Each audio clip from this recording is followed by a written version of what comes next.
BJP के वरिष्ठ नेता और पूर्व केंद्रीय मंत्री चौधरी बीरेंद्र सिंह ने दिल्ली में जनता टीवी से खास बातचीत की है। इस दौरान उन्होंने 5 राज्यों में आए जनादेश पर भी प्रतिक्रिया दी है। साथ ही गठबंधन पर बोलते हुए जेजेपी पर भी जमकर निशाना साधा है।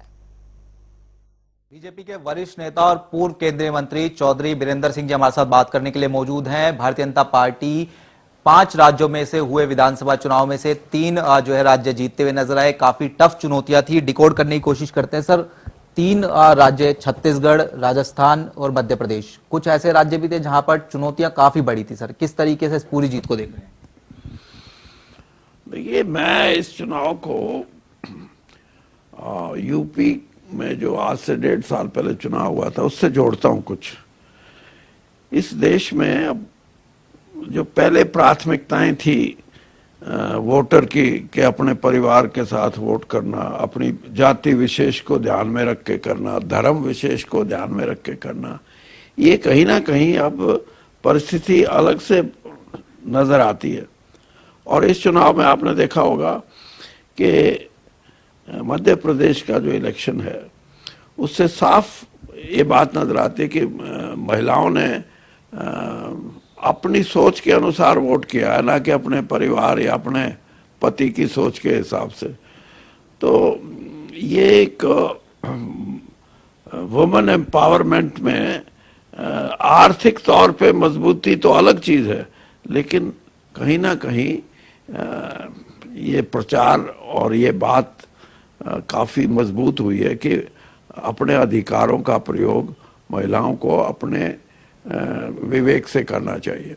और इसी प्रकार से जो दूसरा जो बड़ा इस चुनाव का एक नई बात नजर आई वो आई कि जो लाभार्थी जो समाज है ये भी एक नई क्रिएशन है।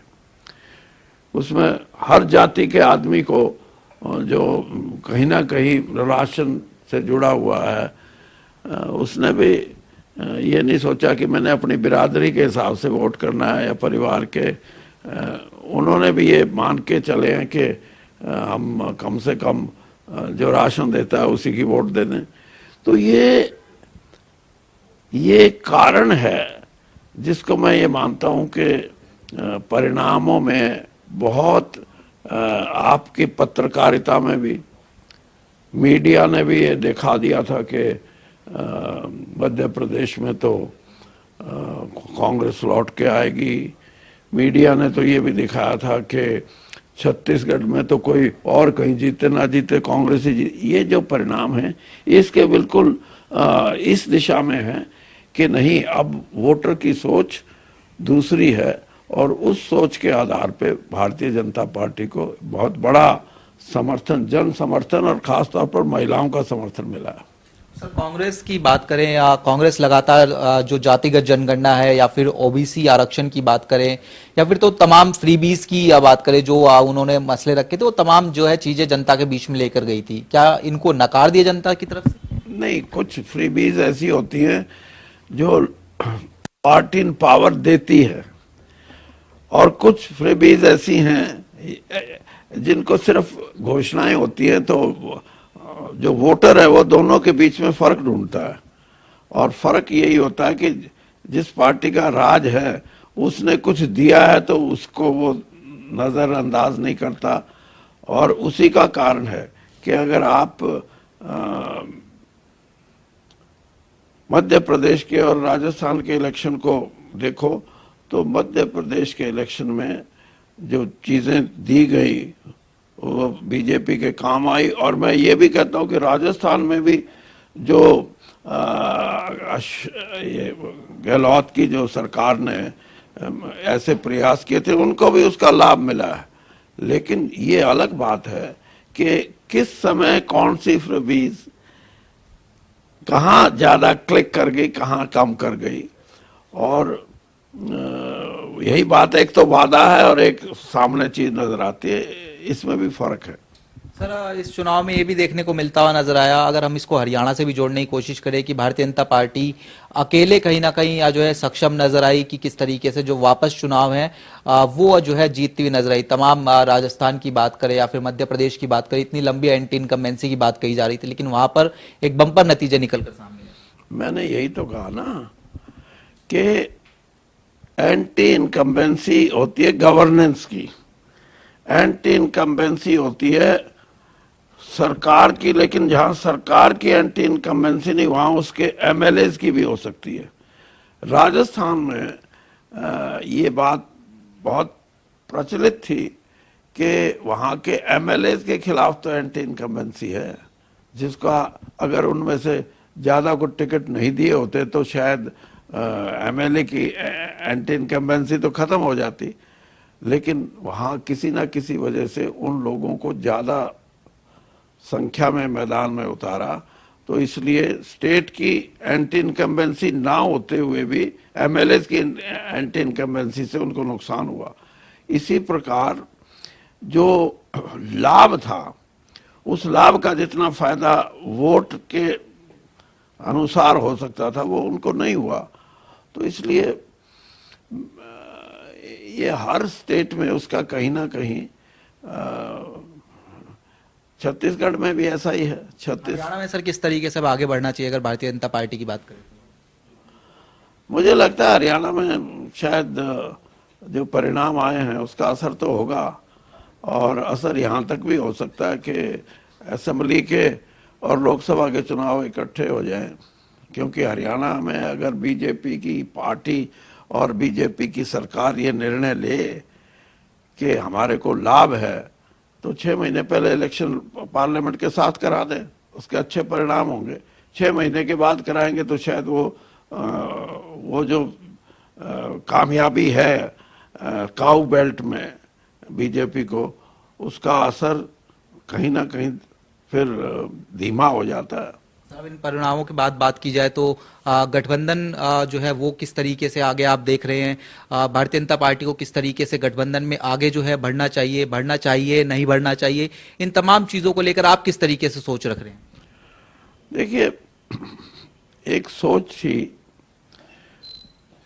हिमाचल का और कर्नाटक का इलेक्शन जब कांग्रेस जीती, तो एक मन में एक धारणा बन गई कि हमारे को एनडीए को दोबारा से रिवाइव करना चाहिए। एनडीए तो था लेकिन और संबंध मजबूत करने चाहिए, क्योंकि बहुत सी एनडीए के जो अलायंस थे वो छोड़ के चले गए थे। लेकिन मेरा भी अपना ये विचार था कि अगर इन चुनाव में बीजेपी को ज्यादा कामयाबी नहीं मिली तो एनडीए की डिपेंडेंस ज्यादा हो जाएगी।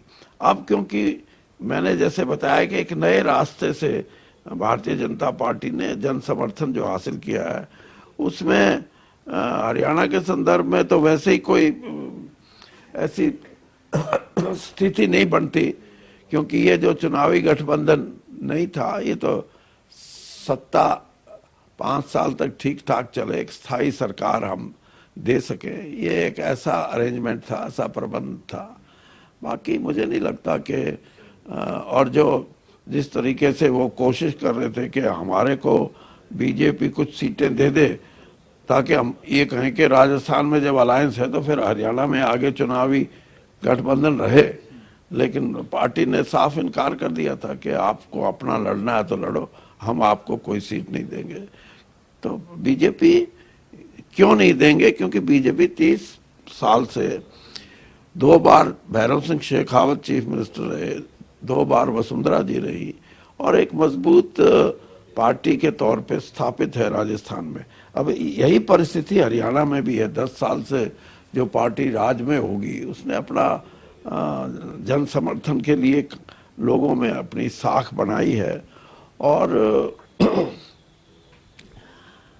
रिजल्ट भी ऐसे आए हैं कि 10 की 10 हम जब लोकसभा सीट जीते हैं तो हमारे को कोई जरूरत नहीं है और कोई उसकी वजह नहीं है कि चुनावी गठबंधन रहे। सर, और अगर मैं इसको स्पष्ट तरीके से पूछूं, क्योंकि राजस्थान में जननायक जनता पार्टी जो है अलग से जो है लड़ती हुई नजर आई, हालांकि परिणाम जो भी रहे, लेकिन हरियाणा में क्या अब जो है साथ मिलकर चलना चाहिए? चौधरी बीरेंद्र सिंह जो है इस व्यक्तिगत तौर पर इसको किस तरीके से सोच रहे हैं, और साथ चलेंगे तो क्या फायदा होगा या फिर नुकसान होगा, किस तरीके से? देखिए,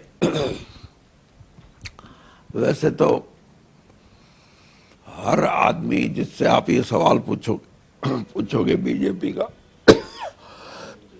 वो ये कहेगा कि अंतिम निर्णय तो लीडरशिप ने लेना है, सेंट्रल लीडरशिप ने। लेकिन मैं ये मान के चलता हूं कि हरियाणा में कोई एक आदमी भी बीजेपी में ऐसा नहीं है जो इस गठबंधन को चुनावी गठबंधन रखना चाहता है।